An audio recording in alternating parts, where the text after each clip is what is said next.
Hello students, once again you are most welcome in my YouTube channel। छात्रों, आज मैं कक्षा 11 के छात्रों के लिए यूनिट फर्स्ट का एक इम्पोर्टेंट टॉपिक पढ़ा रहा हूँ, ठीक है, जो इस प्रकार से है, मापन में त्रुटियां, मेजरमेंट्स इन एरर। प्यारे बच्चों, जैसा कि मैंने आपको बताया है कि जो मापन है वो मापन प्रायोगिक विज्ञान तथा प्रौद्योगिकी का मूल आधार है। भौतिक विज्ञान के परिमाणात्मक ज्ञान के लिए मापन अति आवश्यक है, ठीक है। विज्ञान में मापन की आवश्यकता है। मापन के द्वारा हम भौतिक राशियों के जो मान है वो किस पे प्राप्त करते हैं? आंकड़ों में। और आंकड़ों में क्या होती है? एक विश्वसनीयता होती है, ठीक है। तो किसी भी मापन यंत्र के द्वारा हम किसी भौतिक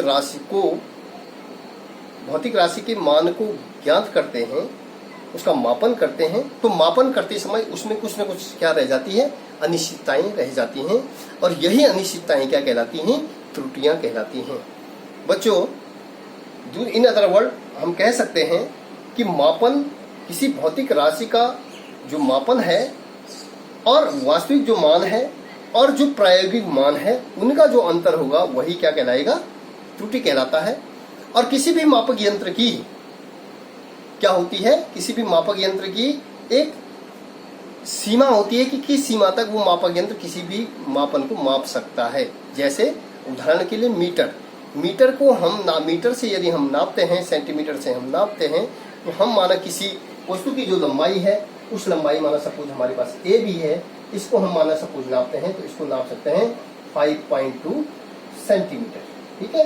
तो हम जो है 1.1 मिलीमीटर तक हम क्या कर सकते हैं? मतलब 1 मिलीमीटर तक हम इसको क्या नाप पा रहे हैं, ठीक है। मतलब 10वें भाग तक, दशमलव के 10वें भाग तक हम इसको मेजरमेंट कर रहे हैं। किसके द्वारा? मीटर के द्वारा।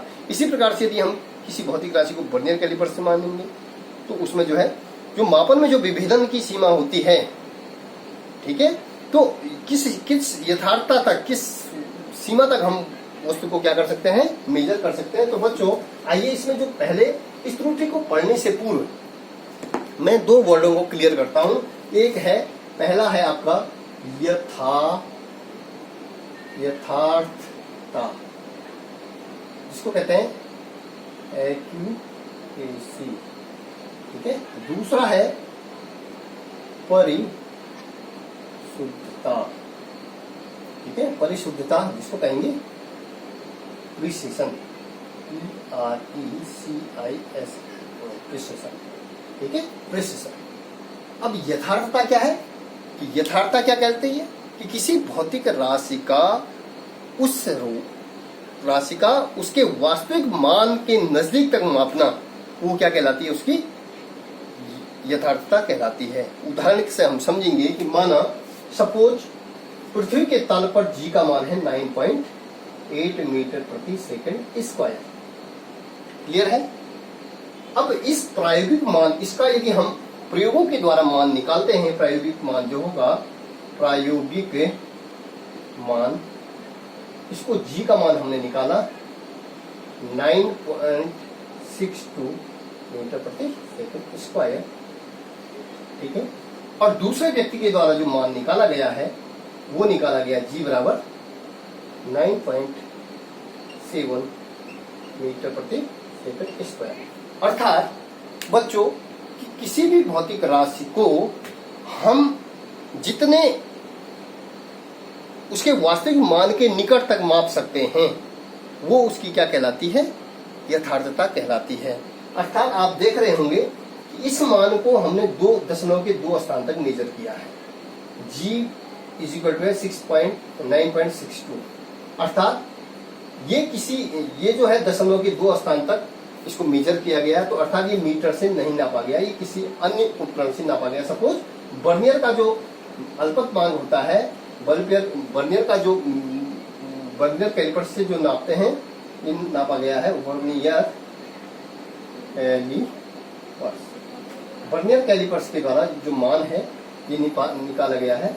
इसको हम वर्नियर कैलिपर्स के द्वारा जो मेजरमेंट होता है वो 0.01 सेंटीमीटर तक हम मेजर कर सकते हैं, ठीक है। और जो ये मान है g इज इक्वल टू 9.7, अर्थात ये दशमलव के एक स्थान तक, ये किसके द्वारा, मीटर के द्वारा। यदि हम मीटर से मेजरमेंट करेंगे तो जो है ये हम दशमलव, इसका जो मीटर का जो अल्पतमांक होता है ये क्या होता है, जो मान है वो क्या होता है, 1 मिलीमीटर तक। ठीक है, तो बोलने का मतलब है कि हमने जो मेजरमेंट किया, ये जो मान है, जबकि इसमें क्या है, ये ज्यादा एक्यूरेसी है इसमें। ठीक है, ये हमने दशमलव के 2 स्थान तक मापा है, लेकिन ये मान जो है इसके नजदीक नहीं है, बल्कि 9.7 जो है वास्तविक मान के निकट है। ठीक है, वो क्या कहलाएगी, उसकी यथार्थता कहलाएगी। कोई भी भौतिक राशि का मान उसके निकट मापा जा सकने वाला जो मान है, जिसको हम जो है उस भौतिक राशि के निकट तक माप सकते हैं, वो क्या कहलाएगी, उसकी क्या कहलाएगी, यथार्थता कहलाएगी। अब हम दूसरी बात करते हैं बच्चों, उदाहरण के लिए दूसरा जो है एग्जाम्पल देता हूं। तो दूसरा एग्जाम्पल माना हमारे पास ये भी एक छड़ है जिसकी लंबाई जो है, एग्जैक्ट लंबाई वो है 5.2, ठीक है, सेंटीमीटर। तो यहाँ पे हम देखेंगे बच्चों कि जो 5.2 है, अब यदि हम इसको एक कोई दूसरा व्यक्ति इसको मेजर करता है, वो इसका वैल्यू निकालता है 5.12, ठीक है, ठीक है, और ये हो जाएगा, ये कोई 5.12 निकालेगा, कोई निकालेगा 5 सेंटीमीटर में होगा, ये 5 जो है आपका 1 निकालेगा। ठीक है, तो बोलने का मतलब यहाँ पे आप देखेंगे कि ये दशमलव के एक स्थान तक मेजर किया गया है। ये किसके द्वारा, मीटर के द्वारा नापा गया है। ठीक है, सेंटीमीटर स्केल के द्वारा, ये मीटर के द्वारा नापा गया है। और ये जो दूसरा नापा गया वो किसके, दूसरे उपकरण के द्वारा, जिसकी जो है, जिसका अल्पतमांक क्या होगा, इतना होगा, दशमलव के 2 स्थान तक। तो बोलने का मतलब यदि इनकी दोनों की बात हम करेंगे तो वो हो जाएगा, इसमें जो है इसकी जो परिशुद्धता हो जाएगी वो हो जाएगी 5.1, क्योंकि ये जो है, सॉरी परिशुद्धता नहीं, इसकी जो यथार्थता हो जाएगी वो 5.1 होगी। ठीक है, अब दूसरा जो है आपके पास परिशुद्धता। परिशुद्धता का मतलब है कि किसी भी भौतिक राशि को जितने विभेदन तक, जितनी सीमा तक हम उसको मेजर कर सकते हैं, वो उसकी क्या कहलाती है, परिशुद्धता कहलाती है। किसी भौतिक राशि के मापन में हम उस भौतिक राशि को जितने क्या कर सकते हैं, जितनी विभेदन, जितनी सीमा तक मेजर कर सकते हैं। उदाहरण के लिए मैंने आपको यही बात बताई थी अभी, जैसे जी का मान मैंने आपको बताया था 9.8 मीटर प्रति सेकंड स्क्वायर होता है। एक व्यक्ति के द्वारा जो प्रायोगिक मान है, प्रायोगिक जो मान है वो मैंने बताया 9.7 मीटर प्रति सेकंड स्क्वायर। ठीक है, और दूसरे व्यक्ति के द्वारा जो मापन मान है वो है 62, ठीक है, मीटर प्रति सेकंड स्क्वायर। तो बोलने का मतलब है कि किसी भौतिक राशि को किसी मापक यंत्र के द्वारा जितने सीमा तक मापा जाता है वो उसकी क्या कहलाएगी, परिशुद्धता। यदि हम परिशुद्धता की बात करेंगे तो इसको वर्नियर कैलिपर्स के द्वारा, क्योंकि वर्नियर कैलिपर्स के द्वारा मैंने कहा कि 100वें स्थान तक हम क्या कर सकते हैं, 100वें स्थान तक हम उसको मेजर कर सकते हैं, मतलब दशमलव के 2 स्थान तक। तो वर्नियर कैलिपर्स की जो लिमिट होती है वो 0.01 सेंटीमीटर तक हम इसको मेजर कर सकते हैं। और जबकि ये किसके द्वारा मापा गया है, मीटर के द्वारा, क्योंकि दशमलव के 1 स्थान तक। तो ये यथार्थ तो है लेकिन परिशुद्ध नहीं है। परिशुद्धता का मान है 9.62, क्योंकि हमने इसको दशमलव के 2 स्थान पर मापा है। तो ये क्या कहलाएगा बच्चों, परिशुद्धता कहलाता है। ठीक है, अब इसके बाद जो है हम आते हैं बच्चों, यदि हम प्रतिशत त्रुटि की बात करते हैं तो वह भौतिक राशि जिसका जो है प्रतिशत त्रुटि क्या होती है, 0 होती है, 0 मतलब कम होती है। वह भौतिक राशि जिसकी प्रतिशत त्रुटि क्या होगी, कम होगी, वो क्या कहलाएगी, परिशुद्ध, वो क्या कहलाएगी, ज्यादा क्या कहलाएगी, परिशुद्ध कहलाती है। ठीक है, अब प्रतिशत त्रुटि हम आगे बताएंगे तो आप आगे समझेंगे इसको। ठीक है, अगला है आपका त्रुटि। मैंने आपको त्रुटि बताया, अब हम मेन टॉपिक में आते हैं त्रुटि। जो त्रुटियां हैं भौतिक राशि के मापन में, कुछ न कुछ जो भौतिक राशि का जो प्रायोगिक जो मान है जिसको हम मेजर कर रहे हैं, उसके मान में कुछ न कुछ क्या हो जाती है, अनिश्चितताएं रह जाती हैं, जिसको हम क्या कहते हैं, त्रुटि कहते हैं। ठीक है, दूसरे शब्दों में मैंने कहा था कि भौतिक राशि के वास्तविक मान और प्रायोगिक मान के अंतर को हम क्या कहेंगे, त्रुटि कहेंगे। तो त्रुटियां दो प्रकार की होती हैं बच्चों, त्रुटियां दो प्रकार की होती हैं। एक तो होती हैं त्रुटियों के प्रकार, त्रुटियों के प्रकार। पहला है आपका क्रमबद्ध त्रुटियां, क्रमबद्ध त्रुटियां। दूसरा है आपका अनियमित, इसको कहेंगे यथार्थ, यादृच्छिक या अनियमित,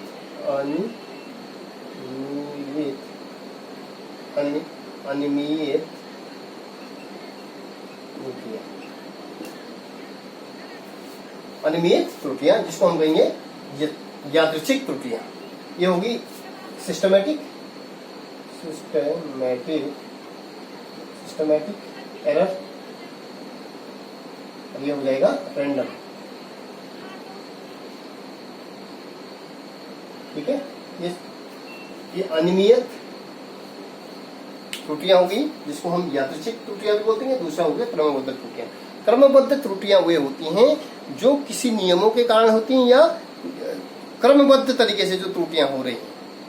ठीक है, जो है किसी क्रम के द्वारा जो है हो रही हैं। जैसे हमारे इंस्ट्रूमेंटल जो है उपकरणीय जो त्रुटि, उपकरणों में जो है उपकरणों के अंशांकन में त्रुटि है। ठीक है, उपकरणों के साइज में त्रुटियां हैं, उपकरणों के जो साइज होती हैं उन साइजों में भी क्या हो सकती है, त्रुटियां हो सकती हैं। प्रयोग करते समय जो बाहरी वातावरण का जो प्रभाव है उसके कारण भी जो है त्रुटियां हो सकती हैं। ठीक है, तो जो क्रमबद्ध त्रुटियां हैं वे क्रमबद्ध त्रुटियों में पहला जो त्रुटि आती है वो आती है क्रमबद्ध त्रुटियों का जो पहला प्रकार है वो है आपका मापक यंत्र में अंशांकन में त्रुटि। मापक यंत्र में अंशांकन में त्रुटि मतलब जो मापक यंत्र है उस मापक यंत्र में जो माना सपोज हमारे पास स्केल है, जो स्केल मापक किसी यंत्र में जो मापन यंत्र होता है, मापन का जो होता है मीटर होता है। ठीक है, उस मीटर में यदि त्रुटियां हैं, अंशांकन में जो त्रुटियां हैं, ठीक है, यदि अंशांकन में त्रुटि होगी माना जैसे 1 2 3 5 1 2 3 4 5 1 2 3 4 5 1 2 3 4 5 इस तरीके से यदि इसमें जो है अंशांकन में ही त्रुटि है। ठीक है, माना ये 100 सेंटीमीटर दिखा रहा है और 100 सेंटीमीटर को दिखा रहा है। ठीक है, ये 100 सेंटीमीटर को दिखा रहा है, तो यहाँ पे हो सकता है कि ये जो है ये खानों में क्या होगी, वो होगी परिवर्तन है। तो यहाँ पे जो है यदि जो पहली त्रुटि हो जाएगी वो मापक यंत्र में अंशांकन के द्वारा। दूसरा जो है त्रुटि हो सकती है शून्यांक त्रुटि। शून्यांक त्रुटि का मतलब कि शून्यांक त्रुटि क्या होती है बच्चों, पहला जो मापक यंत्र में त्रुटि, दूसरा जो है शून्यांक त्रुटि। कोई भी मापक यंत्र है, माना सपोज वेट बॉक्स है जिसमें हम वेट नापते हैं। ठीक है, जो वेट मशीन होती है वो वेट मशीन में सपोज यहाँ पे जो है ये जीरो वाला, यहाँ पे जो है जीरो है। ठीक है, 1 kg 2 kg 3 kg और ये जो है, ठीक है, ये कहलाएगा धनात्मक, इधर जो मान कहलाता है धनात्मक, इधर क्या हो जाएगा ऋणात्मक। ठीक है, इधर जो है ऋणात्मक, ये हो जाएगा ऋणात्मक। अब देखेंगे यदि ये धनात्मक होगा, ये ऋणात्मक, ये वेट मशीन जो हम जिसमें हम गए, तो यदि जो है इस वेट मशीन का जो संकेतांक है वो संकेतांक इधर को दिखा रहा है। ठीक है, तो ये त्रुटि कहलाएगी, ये त्रुटि क्या कहलाएगी, ठीक है, ये ऋणात्मक त्रुटि कहलाएगी। और यदि ये इधर को है तो ये क्या कहलाएगी, धनात्मक त्रुटि। अर्थात कि मतलब जो वेट मशीन का जो एरो है, जो संकेतांक है वो जीरो पर नहीं है। यदि हम वेट नाप रहे हैं, वेट नापते समय हमारा जब हम मशीन को देख रहे हैं तो वो जीरो पे यदि नहीं है, वो जीरो के दाएं साइड है, धनात्मक साइड है, तो ये त्रुटि क्या हो जाएगी, ऋणात्मक त्रुटि हो जाती है। ठीक है, उसी प्रकार से यदि हम वेट को मेजर कर रहे हैं और वेट को मेजर करते समय हम देख रहे हैं कि हमारा जो मशीन का जो एरो है वो नेगेटिव साइड है, इधर साइड को है, नेगेटिव को है, तो वो कंडीशन वो क्या कहलाएगी, धनात्मक त्रुटि। माना हमने यहाँ पर वेट नापा, शून्यांक जो है इस मशीन का वेट, मशीन जो बल की कहाँ है, दाएं साइड है या बाएं साइड है, तो यहाँ पे हम कह सकते हैं कहलाएगी। ठीक है, तो है इसके लिए हमें जो है मापक यंत्र जो है हमारा, उसको हमने जो है शून्य पर रखना है। किस पर रखना है, शून्य पर रखना है। तो उसके लिए जो है, यदि हम उदाहरण के लिए यहाँ पे देखते हैं कि किसी व्यक्ति ने इसके वजन तोला और उसका जो है कितना आया, माना 30। अब माना सपोज ये 1 2 3 ये 2, तो हम जो है ये 2 kg पे पहले से था। ठीक है, हमने तो वजन तो घटा दे, ठीक जो है वो नेगेटिव साइड है, और पहले ही जो है ये 5 किलो एक्स्ट्रा को दिखा रहा है। 5 kg क्या दिखा रहा है, एक्स्ट्रा। हमारा वजन माना सपोज 5 kg एक्स्ट्रा वजन आया 35 है, ये ऋणात्मक त्रुटि आया, त्रुटि माना 1 kg पहले से। इसमें हम क्या कर देंगे, ठीक है, इसका वजन है, इसको मैं क्या कर दूं 10, ये हो जाएगा। समझ में आ रहा होगा। तो बच्चों है जो है इस जो है क्या है, क्रम है कि में त्रुटि हो सकती है और यह शून्यांक में त्रुटि। अगला जो है जो त्रुटि हो सकती है वो प्रायोगिकता के कारण, प्रायोगिक अपूर्णता के कारण। मीन्स जब हमारा जो यंत्र प्रायोगिक जो हमारा जो इंस्ट्रूमेंट लगा हुआ है जिसमें हम प्रयोग कर रहे हैं, यदि वो बाह्य ताप दाब का प्रभाव उस पर पड़ रहा है, एकदम जो है टेम्परेचर बढ़ गया, ठीक है, एकदम जो है टेम्परेचर बढ़ने से यदि हमारा वोल्टेज ज़्यादा बढ़ गई, जिसके कारण क्या है, कंपन हो जाता है और एकदम प्रायोगिक अपूर्णता हो जाती है। ठीक है, प्रायोगिक अपूर्णता, प्रयोग में जो अपूर्णता रह जाती है, ठीक है, वो त्रुटियां होगी। उसके अलावा भी हमारे पास व्यक्तिगत त्रुटियां होती हैं। कुछ व्यक्तिगत त्रुटियों के अंदर हमारा आता है कि किसी भी भौतिक राशि के मापन में, ठीक है, किसी भी भौतिक राशि के मापन में यदि हम मेजरमेंट कर रहे हैं भौतिक राशि का, तो वहाँ पे जो व्यक्तिगत त्रुटियां, हमारा जो है जो रीडिंग लेने में जो है हम एक ही चीज को फॉलो कर रहे हैं, या हम रीडिंग जो है ऊपर मतलब भौतिक राशि के भौतिक यंत्र के सीधे न लेकर के हम राइट से देख रहे हैं। माना हमने इसकी लंबाई नापी है तो हम इसको राइट से देख रहे हैं। इसका जो इसकी जो सीमा होती है, यदि हम इसको जो है वास्तविक तरीके से यदि रीडिंग नहीं लेंगे तो यहाँ पे क्या होगा, इसमें जो है कहीं ना कहीं दिक्कतें आ जाती हैं। ठीक है बच्चों, उसके बाद जो है जो त्रुटियां हमारे पास हैं, जो त्रुटियां होती है वे होती है अनियमित त्रुटियां। कौन सी त्रुटियां, अनियमित त्रुटियां। जो अनियमित त्रुटियां होती हैं जिसको हम कहते हैं रैंडम एरर। जो रैंडम एरर्स हैं, वो रैंडम एरर्स क्या होती हैं, वो अज्ञात तरीके से होती हैं, वो हमें ज्ञात ही नहीं होती हैं। ठीक है, ऐसे जो त्रुटियां हैं वे हमें ज्ञात नहीं होती हैं। बार बार लेने पर, बार बार यदि हम रीडिंग लेते हैं तो रीडिंग लेने पर भी उसमें क्या आती हैं, गड़बड़ियां आती हैं। उसको हम उस अनियमित त्रुटि को दूर करने के लिए हम क्या करते हैं, परीक्षण को बार बार लेंगे, 1 बार लेंगे, 2 बार लेंगे, 3 बार, बार बार हम परीक्षण लेंगे और लेने के बाद उसका क्या करेंगे, औसत लेंगे। तो हमारा जो है हम क्या कर सकते हैं, उस त्रुटि को क्या कर सकते हैं, दूर कर सकते हैं। इस अनियमित त्रुटि को क्या कर सकते हैं, दूर कर सकते हैं। ठीक है, बार बार परीक्षण लेने के बाद। ठीक है, उसके बाद एक त्रुटि और है इसमें, अल्पतमांक त्रुटि। अल्पतमांक त्रुटि मतलब अल्पतमांक किससे कहेंगे, लीस्ट काउंट। किसी भी मापक यंत्र के द्वारा, किसी भी मापक यंत्र के द्वारा, जो उस मापक यंत्र के द्वारा जो सूक्ष्म से सूक्ष्मतम जो मेजरमेंट किया जाता है, जैसे मीटर के द्वारा, मीटर से हम जो है 1 मिलीमीटर तक जो है मेजर कर सकते हैं। वर्नियर कैलिपर से हम 0.1 सेंटीमीटर तक मेजर कर सकते हैं। स्क्रू गेज से हम जो है, स्क्रू गेज से हम कर सकते हैं 0.001 सेंटीमीटर तक कर सकते हैं। इससे पेंच मापी के द्वारा, वर्नियर कैलिपर्स के द्वारा हम 0.01 सेंटीमीटर, ये जो है वर्नियर के द्वारा। तो अल्पतमांक वर्नियर कैलिपर्स। तो इस तरीके से हम कह सकते हैं बच्चों कि जो है कि किसी भी भौतिक राशि के द्वारा, किसी भी मापक यंत्र के द्वारा अल्पतम मापा जाने वाला जो मान होगा वो क्या कहलाएगा, उस भौतिक यंत्र का अल्पतमांक कहलाता है। तो माना हमने ज्यादा एक्यूरेट मेजर करना है, तो उस मापक यंत्र के द्वारा यदि दशमलव के एक ही स्थान तक मेजर कर पा रहे हैं तो हम उतना ही मेजर कर पाएंगे, और हमें यदि 2 स्थान तक चाहिए तो ये भी क्या कहलाएगी, एक प्रकार की त्रुटि कहलाएगी। ठीक है, तो बच्चों इसके अलावा भी जो है हमारे पास जो है अब जो है त्रुटियों की अभिव्यक्तियां, यदि हम जनरली बात करें तो त्रुटियों की जो अभिव्यक्ति है वो अभिव्यक्तियां हैं बच्चों की, जो त्रुटियां हैं वो त्रुटियां हैं निरपेक्ष त्रुटि। निरपेक्ष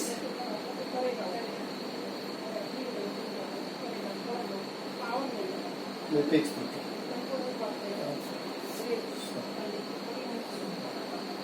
एब्सोल्यूट एरर, ठीक है।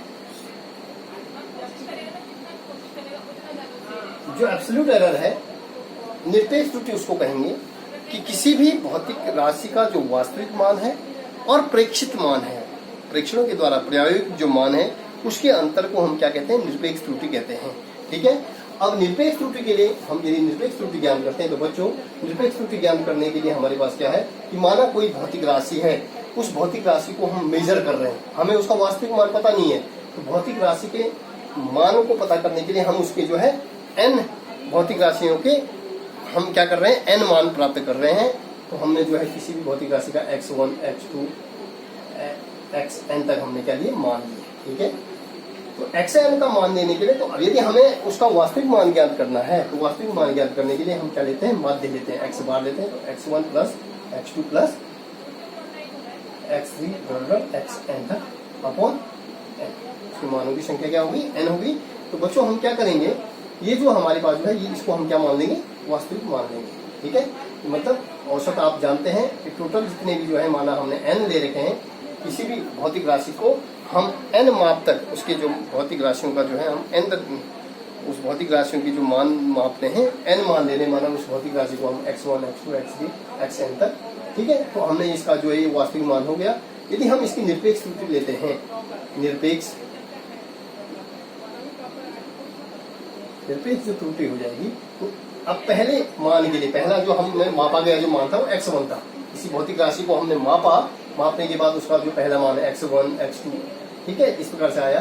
तो पहले की जो निरपेक्ष त्रुटि हो जाएगी, वो निरपेक्ष त्रुटि क्या हो जाएगी, उसको हम ले रहे हैं डेल्टा x1 बराबर, ये हो जाएगा डेल्टा x1 बराबर वास्तविक मान इसका क्या है, x बार माइनस x। उसी प्रकार दूसरा डेल्टा x2 ये हो जाएगा x बार माइनस x2। इसी प्रकार से हम इसको देते रहेंगे, ये हो जाएगा डेल्टा xn